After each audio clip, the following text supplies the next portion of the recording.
Yo, Cultural Confederates! So happy Monday. Sorry again, I couldn't post my video for Sunday night. Was having issues once again with the internet, with the Wi-Fi. So I wrote an article over at Substack I want to share with you, talking about what's going on between Israel and Iran. And I really think this gets to the heart of what we're dealing with here. Something that, for some odd reason, the people in DC don't want to admit to. And thank you again for watching, subscribing, being a part of this thing called the Cultural Confederacy. I have a lot of fun, as you know, doing this channel. I say that all the time, but it's true. And I wouldn't be here without you guys. So again, thank you for watching, subscribing, being a part of this thing called the Cultural Confederacy. So the title of the article, you can find this at Substack, or if you're on X, just look for Cultural Confederacy at Cultural Confed 1 on X, and then you can click on the link over at Substack if you happen to be on X. The title of the article, If Israel and Iran Can't Get Along, Then Let Them Kill Each Other Off, a Lesson in American Foreign Policy. And I really believe that. If these two countries don't know how to get along, then we should just let them kill each other off. That would be the best thing, honestly. How many times have we gone into the Middle East in the name of democracy, and we've gotten burnt? Now, I start out by talking about my birthday, which was last Thursday. I turned 48, and it was a great day. It really was a great day. I had a lot of fun. It was picture perfect, as I mentioned here.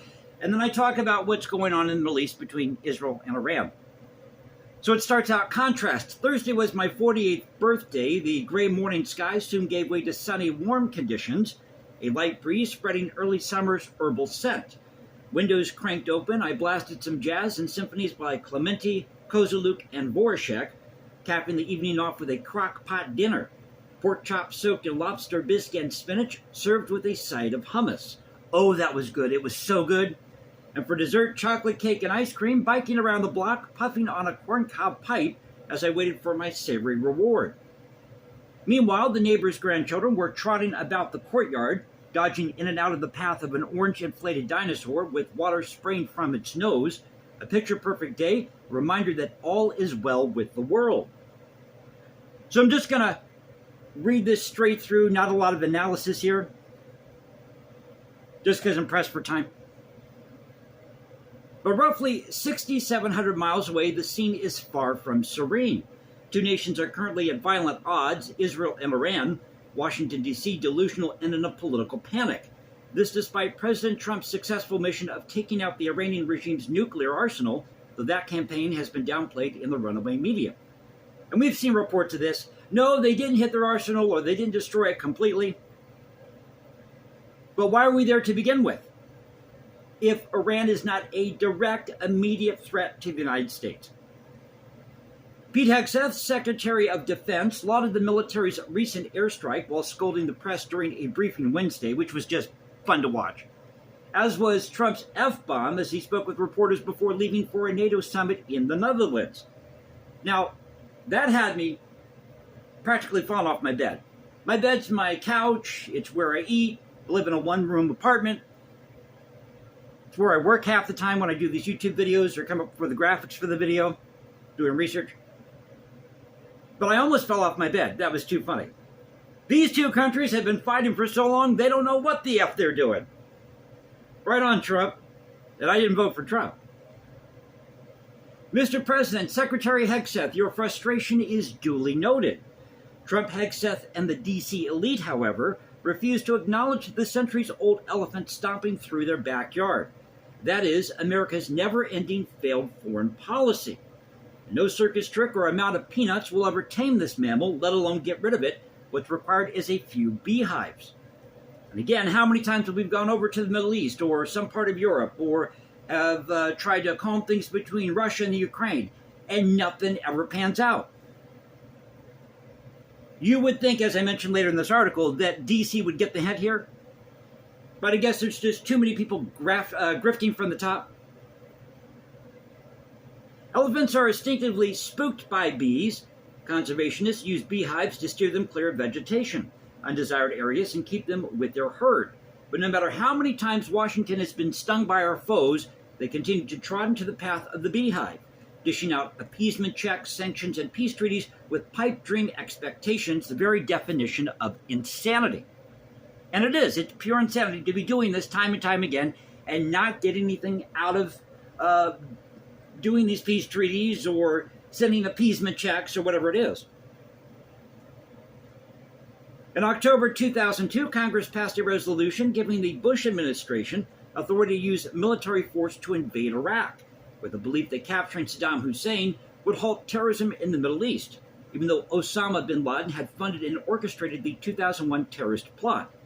Part of Bush's war on terror, the invasion of Iraq was a response to 9/11, carried out under the guise of finding WMDs, yet no weapons of mass destruction were ever found, resulting in an 8-year war and $757.8 billion price tag, 150,000 dead. Think about that for a minute. $757.8 billion spent on this war on terror, or the war in Iraq. 150,000 people dead. Again, we got nothing out of it. Unlike the United States' victory during the Spanish-American War, which forever changed American engagement abroad, our endeavors in the Middle East haven't borne much fruit, just as they were deflated in Vietnam and Korea. We may have gained Guam and the Philippines in 1898, but we couldn't annex Cuba. Time and time again, this seems to be the pattern for our government leaders. Of course, there's remnants of any conflict. The crisis on the Korean Peninsula is still being waged, for example. At least we've kept North Korean dictators at bay. The question is, how exactly does this ensure American security? And I think that's a very fair question to ask. How is keeping dictators in North Korea or trying to keep the peace in the Ukraine, between Ukraine and Russia, how is that helping us here at home? Not by very much. 72 years later, the United States has gained little and learned nothing. Kim Jong-un remains, like the Middle East, a thorn in our side. $678 billion spent and 36,574 dead. You would think D.C. could take the hint. Some wars just aren't worth fighting for.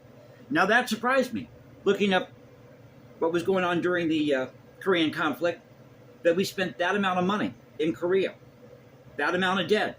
Again, where has it gotten us? What's needed now is a complete withdrawal. Nowhere in our Constitution does it require us to police the globe. If Israel and Iran want to keep fighting, then let them kill each other off. If these two nations still refuse to get along, then we should give them an ultimatum. Continue fighting, then there will be no immigration, trade, or financial aid. And that is exactly the stance that Trump should take immediately. Or any president should take. The Congress should take. You guys can't get along, then no immigration, no financial aid. We're not trading with you. You're cut off. Kill each other off. We could care less. Now that may sound cruel, but that's what we need. This isn't an isolationist view, it's common sense. Simply put, DC needs to grow a pair and do what's in the best interest of the American citizen. Why should America's blood be spilled to protect a region that doesn't give a damn about the United States? A decision that shouldn't be made by Washington. The final say should come from we, the voters, and if you want ironclad national security, then focus on the homeland. That would truly be putting America first. So I wanted to share this with you. As I said, try not to put too much analysis with this because I'm pressed for time here. But I think this is the issue. We go into these countries, we think we're going to solve their problems, and then we get burned. It's time for us to back out, withdraw completely, and let these people duke it out on their own. Until you do that, they're not going to learn their lesson. They're not going to learn their lesson. So thank you for being with me. Hope you enjoyed the video. If you did, you know what to do. You can follow me at Instagram, #JasonComposes. Because I write music in my spare time, go to X, Culture Confederacy, Culture Confed 1 on X. Now you can find me at Substack, where you can find this article here. And I'll catch you next time. So God bless this thing called the United States. I'll catch you next time, as I said. And I'll see you on Wednesday. Take care.